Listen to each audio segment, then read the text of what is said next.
One of the odd things you kind of touched on that I think people don't really get about modern games is that Mike Singleton owned Lords of Midnight, and you don't really, that doesn't really happen nowadays. Like all the IP is owned by companies. So what's your role in the IP of Lords of Midnight now that Mike Singleton has passed away? So for me, obviously after Mike died, I went to met his family, met his two sons. We chatted. I went to Mike's wake and everything like that. And then after that process, we chatted that through, and his sons were, as much as obviously they were very fond of their father and what he did and his games and all that kind of stuff. That's not what they're about. Had maybe either of them become game developers or game designers, I think it would be a different matter. But they're not. They're completely in a different area, and so it didn't really, I won't say matter to them, but it had less effect on them.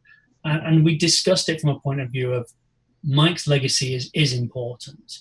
It really is, and particularly for the UK game industry, for everything, and the UK is a big part of the game industry, is the reality. Yeah. So much stuff came from here. He is such a big part. He was so influential. And we just looked and said, we can't let that go.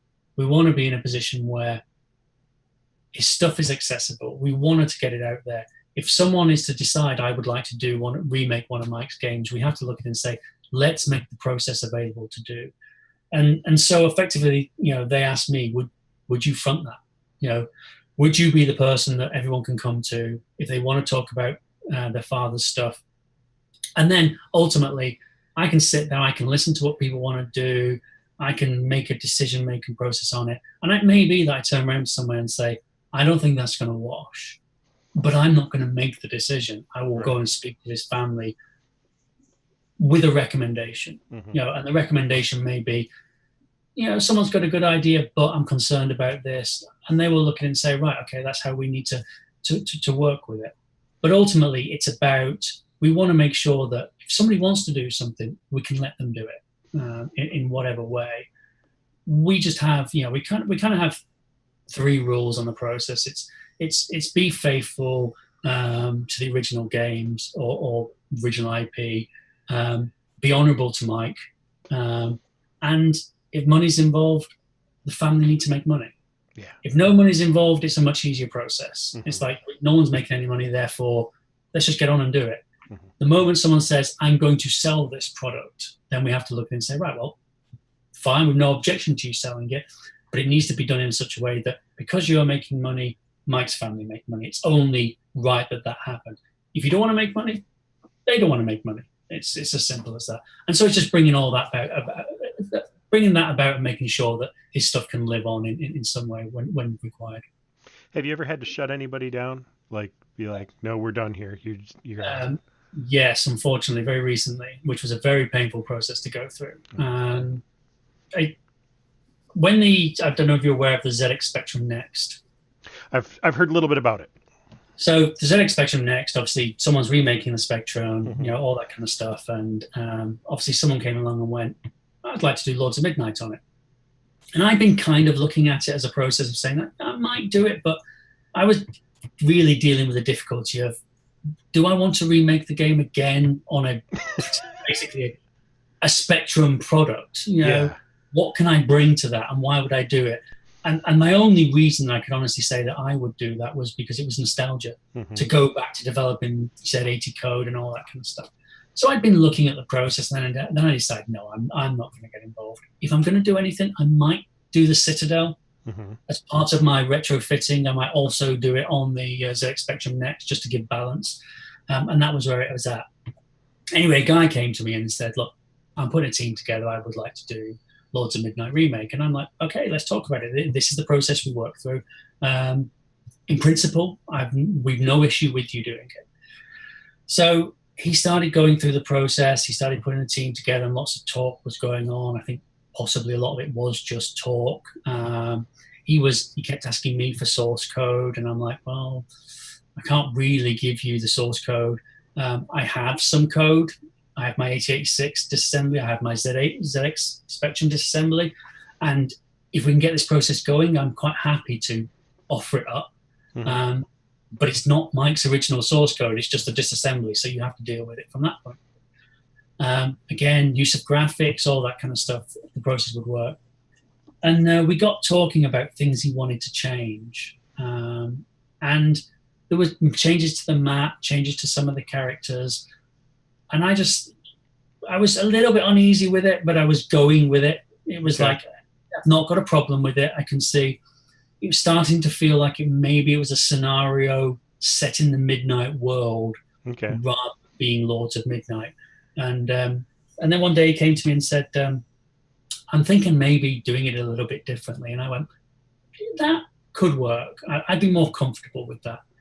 And then the next thing I knew, he was bitching off about it, the fact that I'd shut him down and that I'd got lawyers involved and things like that. And none of that actually happened. I just gone, I think you're right that this is not the right approach. The problem was, once we got to that stage of what he was mouthing off, it put me in a really difficult position because he was effectively saying that the Singleton estate have done this. They've got they've got lawyers involved and all that kind of stuff. And the reality was, it's like, no, right now I've not even spoke with them yet because we've not got that far down the process. Right. We've had a conversation. I've given you the general yes. We just need to agree on what you were doing. And now actually it's getting a bit libelous. And I was almost in a position where it's like, I'm almost going to have to get the lawyers involved just to stop you saying what you're saying. Luckily, the process seems to have blown over and gone away. And that was the one time, because it made me also look at it and say, I now need to be more protective. So since then, another guy's come along and said, well, that stuff that seemed to was all very nasty. I would like to do Lords of Midnight the next Spectrum next. And so we talked about it. I just had to be much more careful. And this time around, it was like, right, okay, I need details from you. I need to have your actual home address. I need to be able to get hold of you because ultimately, if I do have to get a lawyer involved, I need to get hold of you.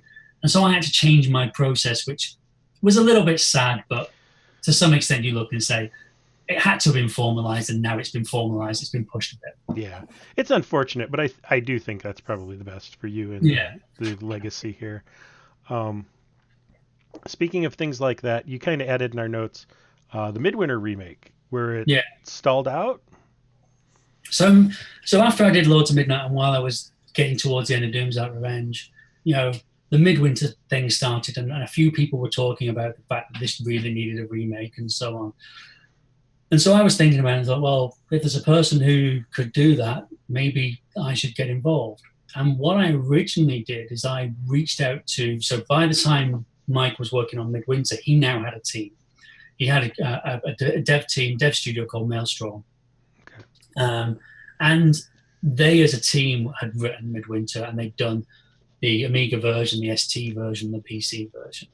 And so I basically reached out to those guys and said, right, look, I would like for us to remake Midwinter, but I would like to do it with you involved. I would like, putting the band back together. Yeah. And so we went through that process. I talked to them, got agreement from a number of them, and we got involved. We started working on the process. We got concept art done. I honestly, looking back on it now, felt we spent so much time thinking about whether we should do it and never questioned whether we could. And that's where the problem came, because ultimately we got to a stage where we had, because it's the freeform world engine, all that kind of stuff, we had that up and running, and it was looking really nice. And then you start to realize that, but many modern games are doing this style very easily now, with big budgets, big teams. Some of those games look gorgeous, and that's what we've got to compete. Because if we put a game out as revolutionary as Midwinter was for its game design aspects of it, and those can, effectively, you could think of it as a survival game. Many of those aspects are still not being done in modern games. Things like Far Cry and stuff kind of get close. So there's a lot of gameplay that can come across and will stand up still in its own right, and there's areas that we can modernize.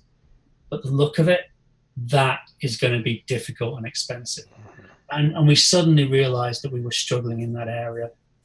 And then we started to look at it because the idea was to go to Kickstarter. And I started getting uncomfortable with what we needed to do to go through the Kickstarter process. And we then started talking about, well, maybe we should step back and go more stylized. When you see the look of Midwinter, that will make sense to you. Kind of go back, be stylized, go in a different way. And so rather than go out there and say, we're making it look like a modern game, it's like, no, we're bringing it up to date, kind of as I had done with Lords of Midnight, but still, keeping faithful to the original. And around that area, the team started to struggle with the process. And eventually, it really just fell apart after that. It was like, we couldn't really get an agreement of where we wanted to go. We couldn't get the money to do what we needed to do. The team itself, everyone was working in their evenings. It just, various different team members were around the world. And the whole process just became very, very difficult. Yeah. And so ultimately it stalled. I've had a few conversations over the years with other people, other studios. I kind of had the idea that if I could find a developer or a publisher or whatever who would take it on, we could make it happen. And we've got close a couple of times. And maybe the original team will maybe go back to it with a fresh look and say, okay, it didn't work the first time, but now we know why it didn't work. Let's try it again. And I honestly would like to see it happen, but as it stands at the moment, that just gets chalked up to, tried it, didn't work. We had to move on. I can totally see that. You get a big project started, and then you got to switch major gears in the middle of it. The wheels just always come off. It doesn't matter how cohesive or well you guys work together. You need to go back and reset and think about it again. So that's too bad. And it's when you suddenly have that realization that what a group of so the original team was probably 4 or 5 people, which is kind of how we were approaching it this time around. But actually, you look and say, no, we're competing with AAA product now, which is a couple of 100 people spending however many millions. We would have to do something particularly special and stylized and to keep it as an indie product, and not spend that kind of money. And you kind of look and go, and we can't do it justice that way. So let's not get it wrong. Let's just not do it. I wish more people did that. Let's push this out half done. We're good. On your website, you mentioned Doomdark's Revenge might be a good network game. Have you done any poking around that idea? That was interesting to me. Yeah. So when I did the original DOS version, I actually did do a version of it that is multi-user in a kind of definite turn-based kind of approach. And the reason why it works is there's 5 or 6 different races in Doom's Dark Revenge, which is kind of, again, a bit, and they're dealt with as independent races. And they've all got characters, whereas in Lords of Midnight, you just have one of Doomdark's armies. There's no commander. There's not like your lord. It's just an army. Whereas in Doom's Dark Revenge, he said, no, it's an army and it's controlled by a lord. And whether that's be an ice guard or whether that's a giant or a dwarf or a barbarian, whatever it is, it's a lord. He has his objectives and his army following. So when you break it down that way, what I found was with a very quick code change, I could make it so that I could control all of one set of lords, and then I could control another set and another set. Because what they had is, again, the game had been designed in such a way that when a lord is recruited by another lord, and this is what the AI was doing in the background, a barbarian would be walking around recruiting other barbarians, or he would even recruit some of the people he shouldn't have been recruiting. But he would get his little merry band together. And so once you had that key, you go, well, I'm just the guy at the top making that whole chain work. And so the code was able to swap between just stopping them doing anything. And so what actually you had a situation, it was a special patch that you applied to the DOS version of Doom's Dark Revenge, where you take your turn and you are player 1 in effect, and you can control Luxor. And if you're player 2, you can control Doomdark. And if you're player 3, you can control the Giants. And if you're player 4, you control the Fae, and so on and so forth. And all you do is you make all your moves, end night, the game goes into a special end night mode, and you send the save game to your mate. And he loads it into his version, and he plays his characters. And when it gets to the last character, the last player, he does night. The end turn is done properly, and the save game just gets cycled around. Well, that's cool. So people started playing it that way, and it was kind of interesting. What then happened, which is a bit more interesting, which is if you've not looked at this side of things, is a guy called Jean-Yves Ruffiac did a multi-user version online. It's called Midnight MU, and you can find it at midnightmu.com. And he took that process. He took Lords of Midnight and Doomsday Revenge and went, if you were playing this multi-user, how would it work? And so it is a turn-based multi-user online game. And it's very much like playing chess. It's got a lot more features in now than what the original had. You know, I worked with John Eves on the product at some time. It's all done on my servers and things like that, because I just like to keep everything Midnight related. But you can go there, you can challenge up to 8 other players to play Lords of Midnight, Doom, Dark Revenge, or lots of other scenarios that people have created. I think there's about 10 different worlds that you can play in there with different characters and all that. In essence, it's the same kind of game. It's a turn-based strategy game where you move you make all your recruitment, you build up your armies. There's different things like you've got, you have to keep your provisions, going. So you've got to have caravans moving food around and all that kind of stuff to make it a little bit more complicated. But in essence, it is a multi-user turn-based Lords of Midnight, and it's fantastic to play. That sounds like fun. Yeah, and what I love about it is you take your turn, you say end turn, and that's it. You might go and play another game that you're playing against someone else. Eventually, you'll get a notification that your game is available again, and you go back and you'll take your next turn. And you can have multiple games going at the same time against lots of different people, and you just dip in and dip out when it's your turn to take a game, and it works really well.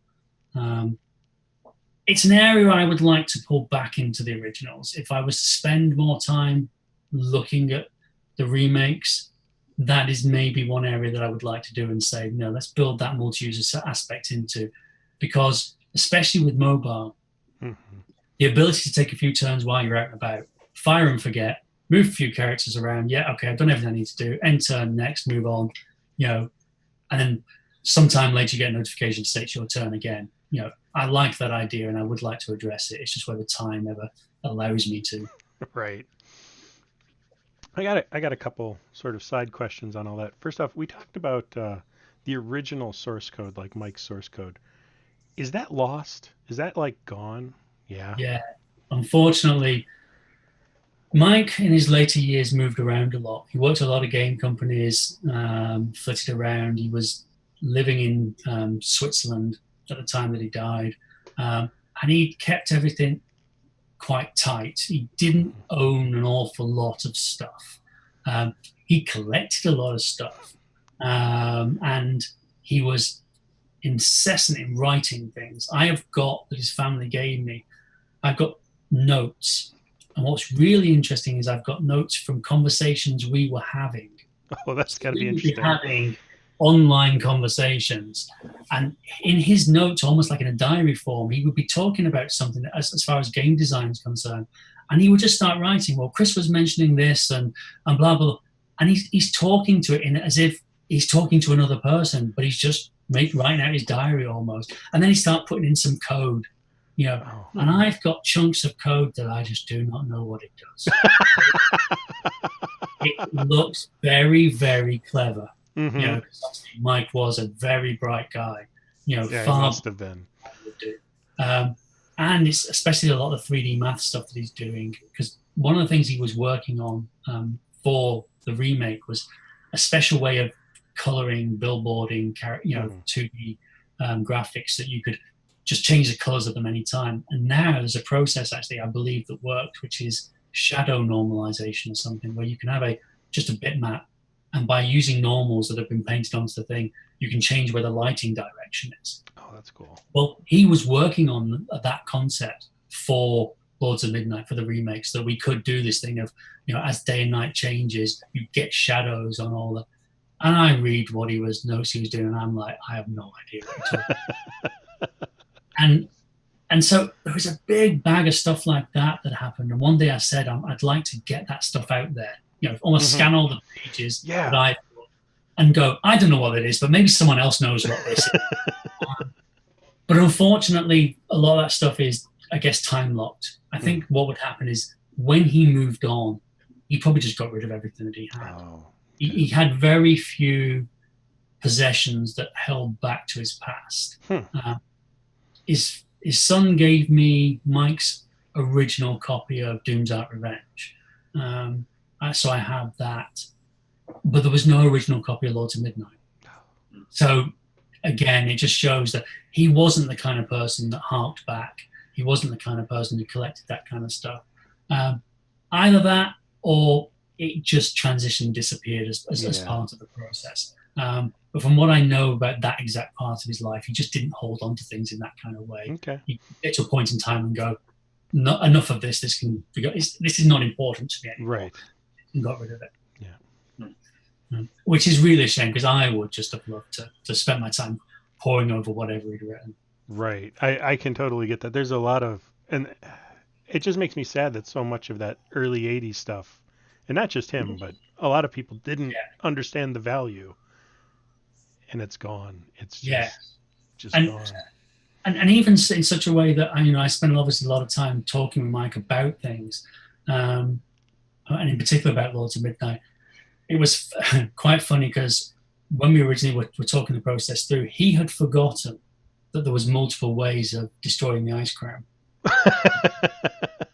Because he'd originally come up with multiple ways, and then he decided on the way he actually wanted. Okay. But never did it. But he convinced himself that he'd done it. So one day we were having this conversation, and he was saying, well, obviously the only way you can destroy the Ice Crown is to throw it in the lake. And I was like, no, there's other ways of doing it. And he's like, no. and we went through the process, and he's like, oh, I'd forgotten. That was a mistake. I meant to get rid of that. And so we looked at things like that when I'm sure we'll come to the novel, but when we were talking about the novel, we looked at those kind of things and went, it's important. It's important that we highlight the fact that in some way that this situation has arisen, that there's only one way to do it, but actually there isn't. Right. And so we kind of try to factor things like that in. But I do, when I was working on Doom's Art Revenge, that was the first time, because obviously I'd spoken back to Mike a lot about Lords of Midnight. And then obviously I didn't start working on Doom's Art Revenge until after he died. And then I suddenly found myself, I had questions. And that's what I really missed the most, because I wasn't able to turn back to him and say, Mike, why did you do this? Why does this happen, or whatever? And I didn't have that. Yeah. To be fair, when I used to do that with Lords of Midnight, he'd go, I don't know. You know better. Because, again, for him, it was a point in time for him. Lords of Midnight, Doom's Art Revenge, you probably look at a 2 year of his life it took up. And then he went on to write so many other games. He didn't spend 30 odd years like I have and like the rest of the community have, poring over, why did that character do that? Why is that area on the map like that? And so on and so forth. So whenever anything would come up, he'd go, no, I think you know more, Chris. I just wrote it that way because I needed that writing at the time. I think a lot of fans don't realize that about a lot of their favorite things, is that for whoever's making it, they make it and then they go on to make something else and they're done thinking about it. Yeah. And it's gone. And sometimes they're winging it. Yeah. They really are winging it. Like, why does the novella say this? Because it sounded cool and hey, I didn't need to think about it again. When we come to do the novel, you're looking and going, we need backstory. I need to explain that away. I need to find out. So you're looking at different aspects and going, I wish I could go back to him and say, what do you think you might have been thinking? Or if you retrospectively thought about it, what would you come up with? Again, interesting side on that was we were looking on the map and talking about the concept of how Morkin just can walk in to the Tower of Despair and pick up the Ice Crown and walk Yeah. out unaffected. Right. But then when you look at the map and look at how it's designed, you've got the icy wastes around there, which obviously you can't go through. You've got some mountains that create this circle around the area, which really should be impenetrable, which is what you want. Mm-hmm. And then you've got 3 gateways with 3 citadels sat in the gateway and then a citadel in the middle. And you kind of get the idea that this is all guarding something. And then we found there's a cavern called the Cavern of Death on one side of the mountains. And on the other side of the mountains is the Cavern of Doom. And we just looked at him and went, do you think that's what he was originally thinking? That you wouldn't be able to get in. You couldn't get past all those armies. You wouldn't get through the mountains. There needed to be a back door in. And these, when you look and go, I've never thought, and this came to me, we're talking weeks ago. Mm-hmm. I looked at it, I never thought that might have been placed as a game design. Mm-hmm. I think he put that there on reason and then never managed to actually utilize it. Because otherwise, it just seems strange that that's fallen that way. It's so much is designed, and then you've got that, and it just seems too perfect. Yeah. Yeah. Okay, before we get to the novel, I saw in your Twitter thing you mentioned you're applying for Switch status. Yeah. Can you answer if you're planning any of these for Switch, or is this something? Oh yeah, this is purely, I just had a sudden, so while I'm reworking, there's multiple aspects of this story, which I'll try and be brief with. I have a problem in the fact that Lords of Midnight Doom's Out Revenge code base is no longer usable. That's my code base. So games that are currently out there, I can't update. Mm-hmm. And that happened because the system that I used to give me cross-platform support, a system called Marmalade, the company who built that technology got out of the market and just said, we're not doing this anymore. We're stopping. And suddenly I'm in a situation, well, that's given me all my cross-platform support, and now I need to find another way. So recently I've been working through the process of how do I rebuild all my product so that I can keep rebuilding my product. Mm-hmm. And while I've been going through that process, I looked at various different engines. I'd looked at Unity as a possible way forward, but that involved me maybe having to rewrite the engine again. Yeah. Again. I've done it a few times already, so yeah, it won't be so hard. But hey, after a while, you think, how many times can I go back on this? Yeah. And so I was looking at all this approach, and then I started working on the Citadel, and I decided, you know what? I'm going to park Lords of Midnight Doom's Out Revenge. I'm going to work on the Citadel. I'll work on the Citadel in the new platform, which at the moment is with Cocos 2DX. I'll get that up and running, and then I can come back knowing that I've got the engine working, and I don't feel like I'm just rebuilding the same game again. Right. And then I'll get them back up and running in it. So I kind of started that process, and anyway, I'm well into that process now of having Lords of Midnight back up and running under the new system. So while I was doing that a couple of days ago, I was kind of looking away. Lords of Midnight for the Switch. Yes, I fancy doing that. It's a great idea. It is. And so there's two aspects of it. The first one is the obvious route to do that would be to go along the Unity. Yeah. That involves me porting the engine to C#. Mm-hmm. So I started that. The back-end game engine aspect, I thought, let's write a C# version of that.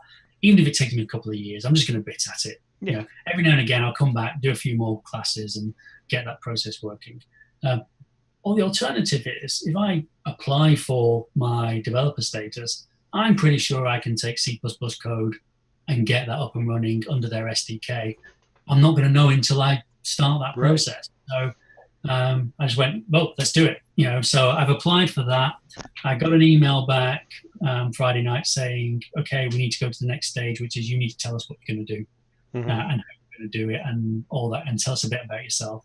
So I now have to go through that process with Nintendo. So there's no guarantee that I'll get through it. I'm an indie developer with, things going against me. If I turn around and say, I'm going to remake this old game on your new system, there's a good chance they'll go, no, you're not. But I don't know. No. Yeah. No, I don't know. They seem, I'm really interested in what Nintendo's doing with their indie status lately. They seem to have really embraced indies and have had a real attitude change in the last couple years. And I'm kind of hoping that's what's going to go ahead for me. It's going to be a case of they're going to look and say, this is an indie developer. Look, he's got titles out there. I've got an unreleased title, which was a kids' education game, which also got shelved during the loss of the Marmalade system. And part of me says, I'm also going to use that as part of the process. And I'm going to say, look, yes, I'm going to redo this because I'm going to redo Lords of Midnight as a potential way, because I've got a good idea for a landscaping game that would work on the Switch, that graphically, stylistically would work on the Switch. And so I've got an idea for that. I think I'm going to kind of put that into the mix, but say, look, Lords of Midnight gets me there. I can prove my technology, I get it working. I can please a lot of fans who would love to play this game on the Switch. I can then move to the next stage. But also I've got this original title, which was not been released on anything. You can see it working. You can see all the screenshots for it. I'd like to do this as a kids' education game for the Switch. Cool. And so hopefully between all that, I'm maybe there'll be enough for them to go, you know what? Yes, you're an indie developer and you fit the criteria. Let's go. Right. Yeah. Cool. Okay, so let's talk with a sort of strange tie-in to Elite and novels. And how did you get a hold of Drew, or Drew get a hold of you for a novel here? Yeah, it didn't kind of fall that way. Okay. So over the years, I've had a number of people come to me about the concept of doing a novel, and a few people have sent me, here's my first few chapters of doing a novel. And this was even before I was curating the IP in any way. It was just, people search for Lords of Midnight, you'll find me. That is the reality. And so people would come along and say, would you be interested in putting your website and so on? And to be honest, I've read most of them and going, yeah, that's not going to work. But with Drew, what happened was, it was back in April 2016, the day before I was about to go on holiday, I think it was. And Sunday morning, I'm sat there lazing around, checking my Twitter feed, checking my Facebook, Instagram, all that kind of, reading the news, just any excuse not to get out of bed. Right. And my Twitter search thing, obviously, I'm always paying attention to, is anyone talking about Lords of Midnight? Is anyone talking about Mike Singleton? Although that's quite difficult because there's Mike Singleton, footballer, and a few other people like that keep messing my timelines up. But Drew came along and he was having a conversation with a guy called Tom Fay, I think he's called Fay, whose avatar on Twitter is a Doomguard rider. Okay. So it's very distinctive. You see that and you know Lords of Midnight's like. So Drew had said to him in passing, I don't know how they got into the same conversation, but it was like, well, hey, Lords of Midnight. Few people remember Lords of Midnight and all that kind of stuff. And Tom went back, well, actually, there's been a remake and all that kind of stuff. And Drew was like, whoa, I never knew, never realized. So they had a bit of a conversation for a while. And then Tom mentioned to Drew, was like, oh, I see your Elite novels. And, I think I'll probably spend a bit more time in Elite and I'll maybe read your novel. And Drew just happened to mention, he said, obviously, the Elite remake, the Elite novel that he'd done, which again, I don't even know the story behind that. He kickstarted a process because he'd originally got in contact with Braben when he was doing the Elite Dangerous, I guess. Yeah. To say he was doing the Kickstarter for that, and he said, like, I'd like to write a novel in because he'd done Elite spin-offs and fan fiction and stuff like that. Anyway, it turned around after he'd had that conversation with Braben. There was a stretch goal or whatever, not stretch goal, I guess it's pledge goal, which was something like, give us 5,000 quid and we'll let you write an official novel within the world. So Drew was thinking about that and went, I wonder if I could kickstart some money to allow me to do that. And he did quite, I think it was a little bit controversial, but completely with David Braben's, he was like, yeah, and he did it, and he raised the money, and he ended up writing a novel, and since has gone on to work with Frontier on other stuff. So during this conversation with Tom, he said, obviously, I've done the Elite stuff. I wouldn't really want to go for a game tie-in again. But if I was going to do it, Lords of Midnight is the one I would do it with. At that point, I chirped into the conversation and went, could be the rain. So, of which then, obviously, Drew was like, whoa, tell me more. over the course of that day, we talked about a lot of things. I obviously checked out his novels. I read through some stuff to see, the guy can write. I don't think he'd have a problem with that. I then asked him to tell me what he would do with it, what kind of things he would go along with, and so on. By the end of the week, I think we'd met. I popped up to London to see him, and we met, and we kind of, everyone had bought in. The family bought in. Mike's publisher had bought, Drew's publisher had bought in, and everything like that. And so it was like, well, let's go for it. Let's do it. And that started the process. Wow. And it sounds like you just got the final draft? Or Yeah, first draft? got the first draft, the first full draft. Obviously, it got delayed because he was working on this extra elite stuff that came out, which was in its own right a very interesting thing, that he was working on a story where the fan base or the players were involved, and therefore the not being able to control what's going on in the real game world kind of affected his timelines a little. Drew's he works here to there, and I'm going to be at that point here, that point here, that point here, that point here. So when suddenly things changed, it was like, let's get a conversation that, we can delay Lords of Midnight. It's not a problem. We want it to be right. We don't want it to be rushed. Right. During the time, obviously, he's constantly sending me drafts, and each new bit, he generally works chapter forward. He knows where he's going. So I can generally read the next chapter and say, no, what about this? Have you thought about this? We spent a lot of time talking about the lore of Midnight. Again, we've looked at Lords of Midnight, Doom's Dark Revenge, The Citadel, and all the written stuff that I have for Eye of the Moon that's never seen the light of day.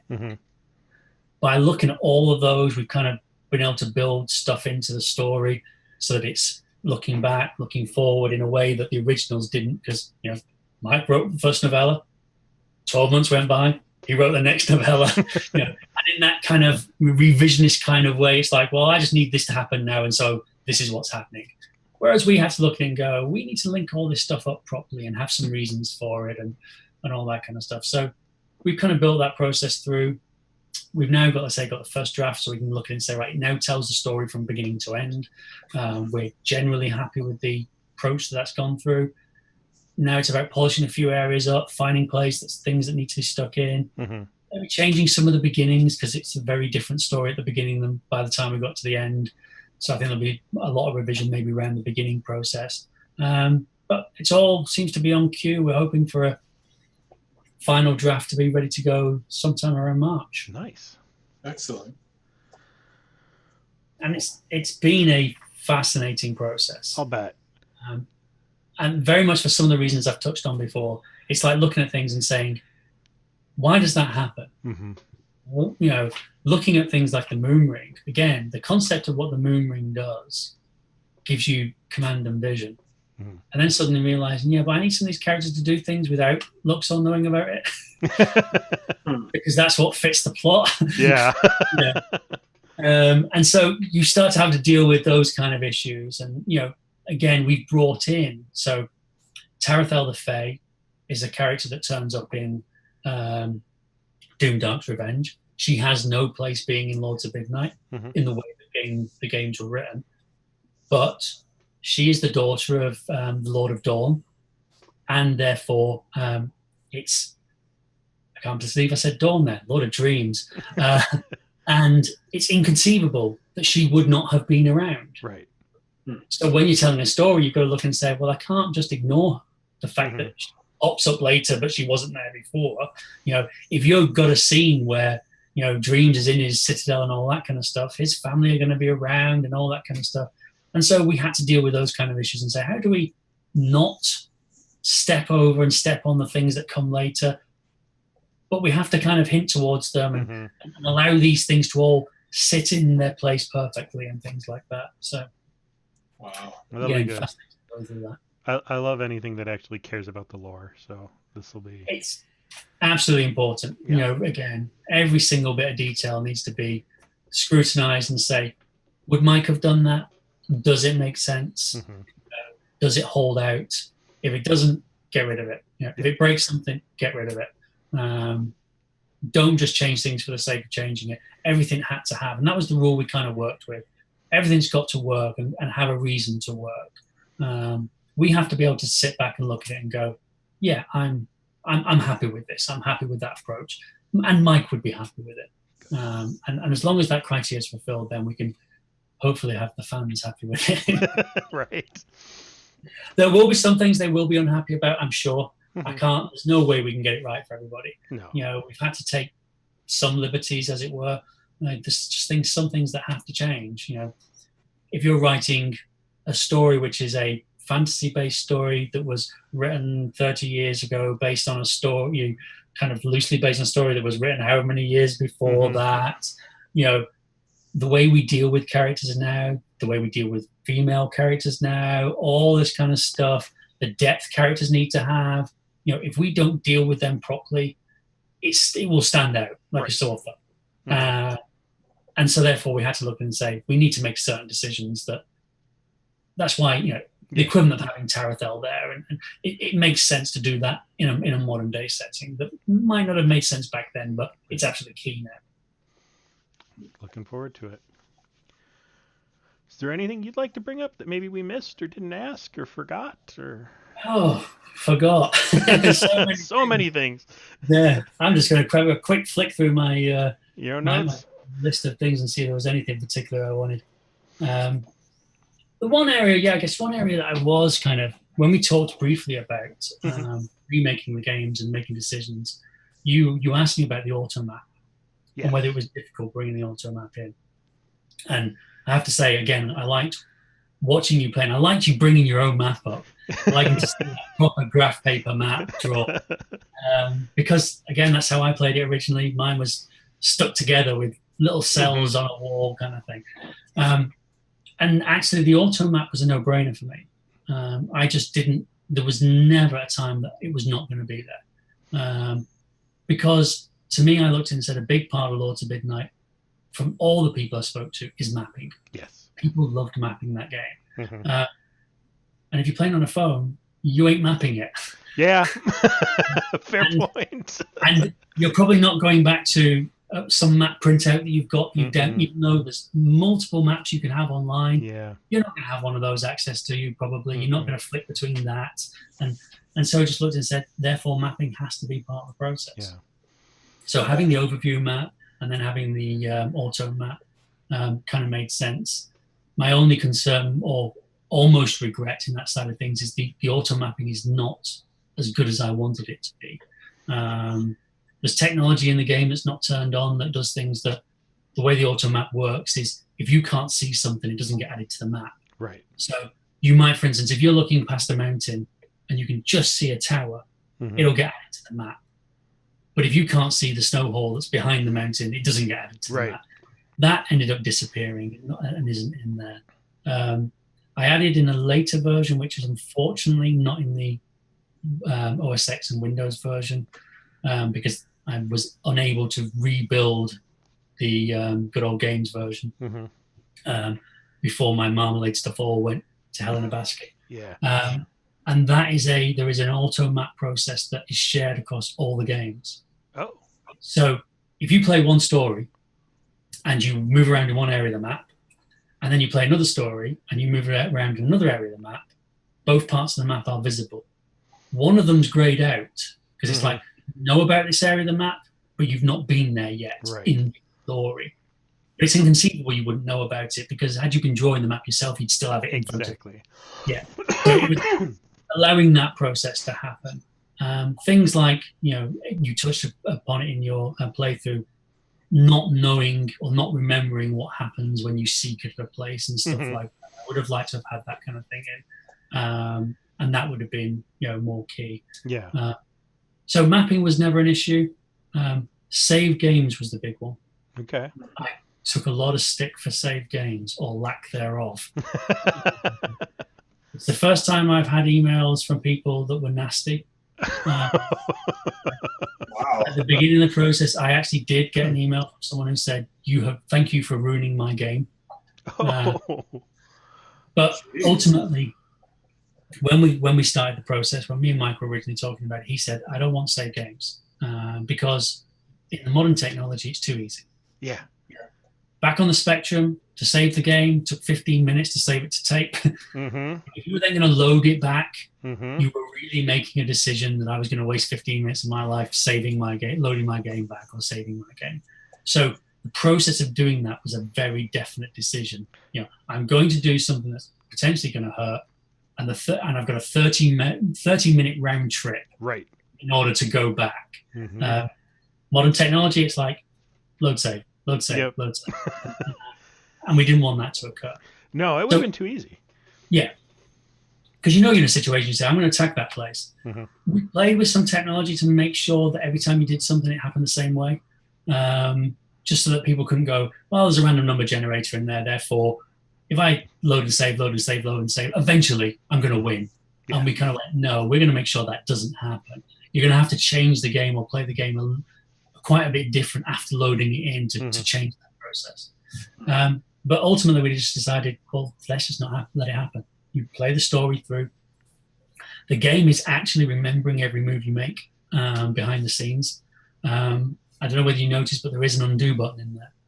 I don't think I did. Yes, I did, but I never used it. Yeah. So the way the undo works is, and that was a reaction to the fact that in early versions of the game, I think during the alpha beta stage, a couple of people had problems with the UI and the fact that they would move forward, but they would double move. So they would move forward and then move straight into some wolves. Well, unfortunately, you can't move again if you're in wolves. You've got to fight. And if you're Morkin, right. and you've got nothing with you, and you're going to fight some wolves, oh, well, there's a good chance you ain't winning that battle. And it seemed to be, it's a bit harsh that the game has accidentally done that to you. Yeah. You can't get back. So that's when I implemented the undo.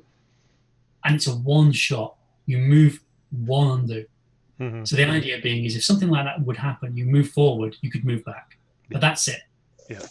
Everybody's everyone's turn is undone for one move. In theory, if you've moved into, say, a situation where you're fighting someone like wolves, and then you fight them and lose, all the undo is going to take you is back to the fighting the wolves. You are always going to have to fight those wolves. If you've moved into the wolves and you think, I didn't really want to do that, then you can undo and move out of that. And that was a concession. That was just allowing me to say, okay, this undo thing could work. Yeah. Then after that, there is an undo to dawn. Okay. So in a similar kind of process, I was saying, look, if you've made a load of moves, a lot of characters have gone round, and you want to give up that whole day's turn because you've really messed up, an undo to dawn will do that for you.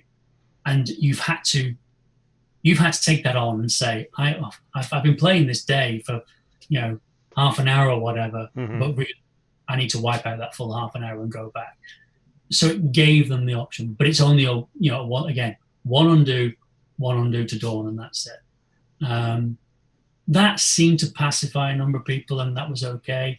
I toyed around with, and may still do in later versions, linking that into a game difficulty mode, so that maybe if you're playing on easy, you get a few more undos. Yeah. If you're playing on hard, you get nothing. Nothing at all. And the UI is not broken anymore. That moving forward doesn't tend to happen. Right. So that would be a way. And so that would be, potentially something I would play with. And I think that keeps in the spirit. Yeah, I think like the modern XCOM has done that too, where they've added an Iron Man mode, and they've added some things so if you want to play the way you used to play, it's there for you. But if you're one of somebody new, enjoy your easy mode, and it's fun. And that's it. And now I feel if I was to implement the easy mode now, because the reality is we're almost 5 years on from when I released these remakes. The fact that these remakes have still been going for 5 years, which is way beyond what the original's lifespan was. And I'm still looking at a way of keeping it alive.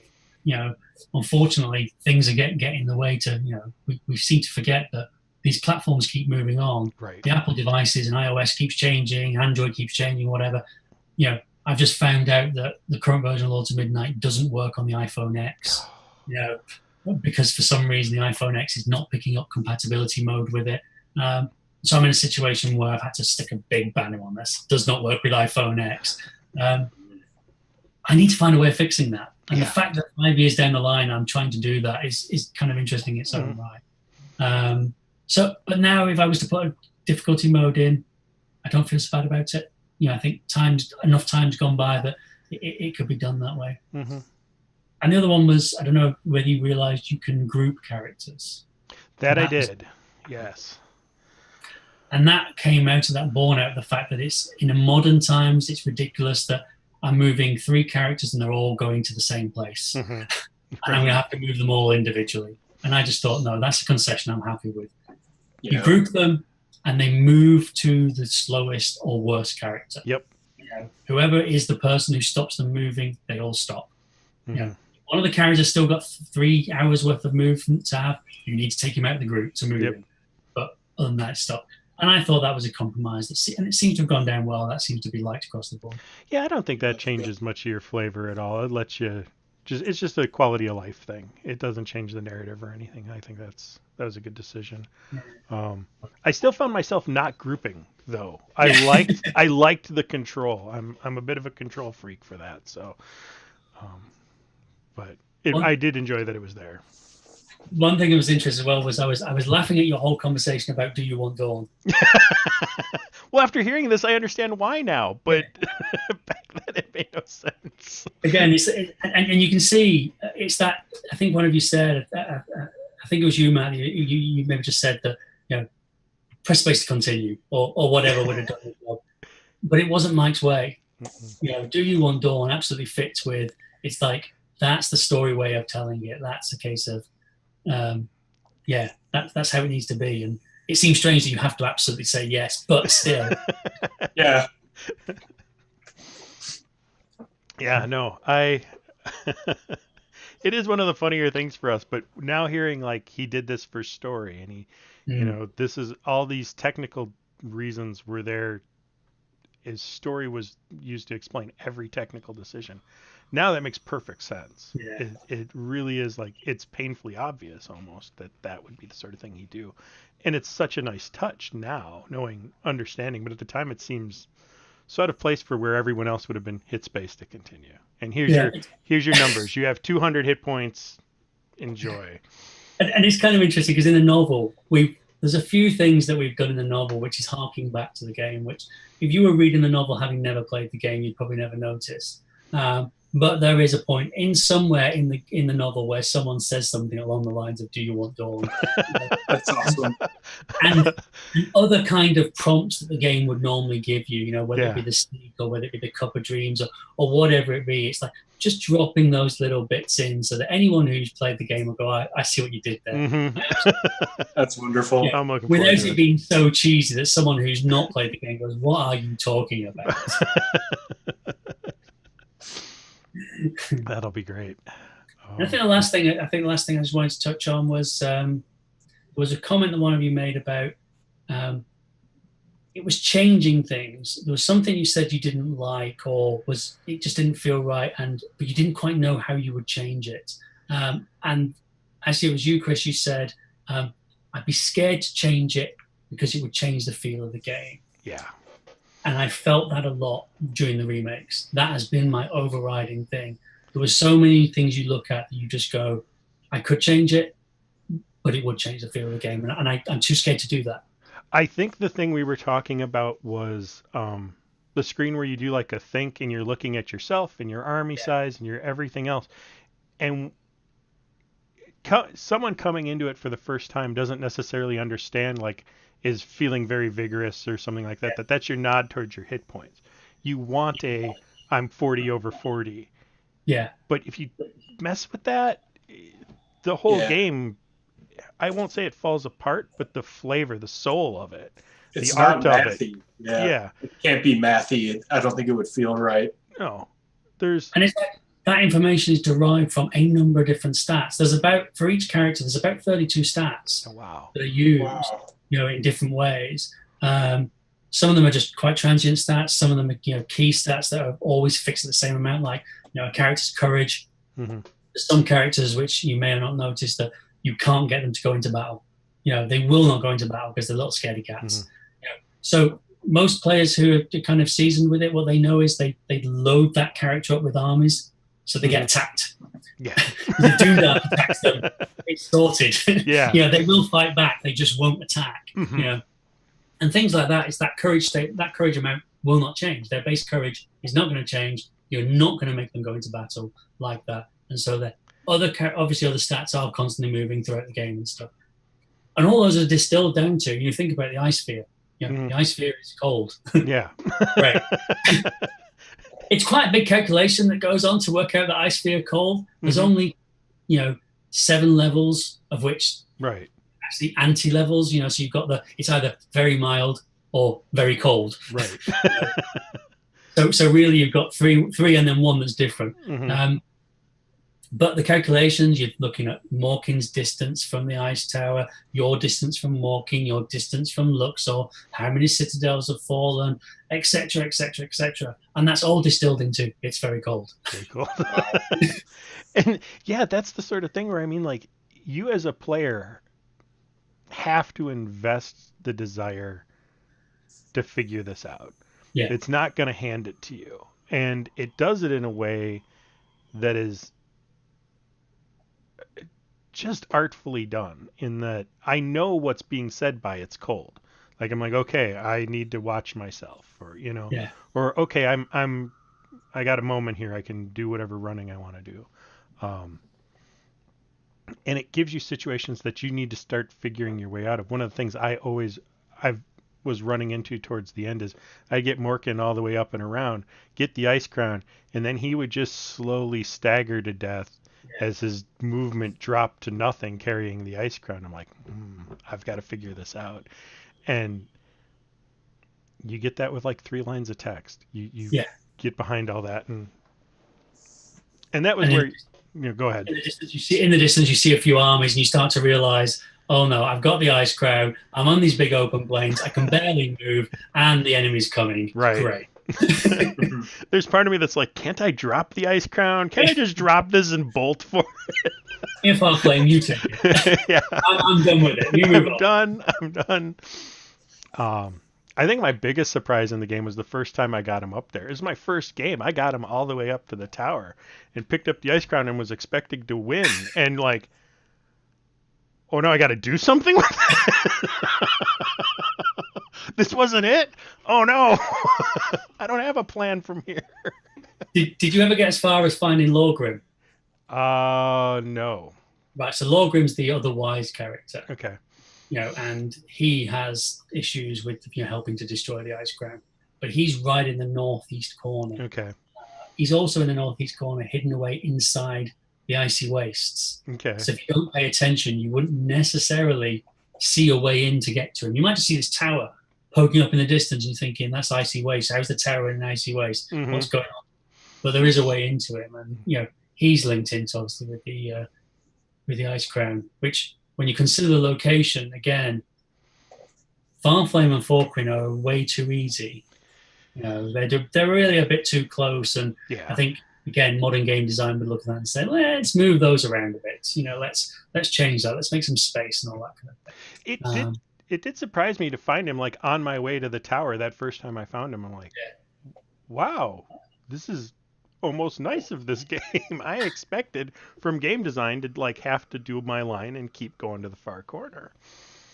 And I think that comes out of the fact that Mike forgot about it. Right. That goes back to that point he'd gone, because I think he decided that you needed Lorgrim to destroy the ice crown. So what's going to happen is Morkin will pick up the ice crown and he'll trek all the way through all Doomdark's armies to make it over to the far northwest corner, because the likelihood is you've not sent that many people up to find Lorgrim at this point.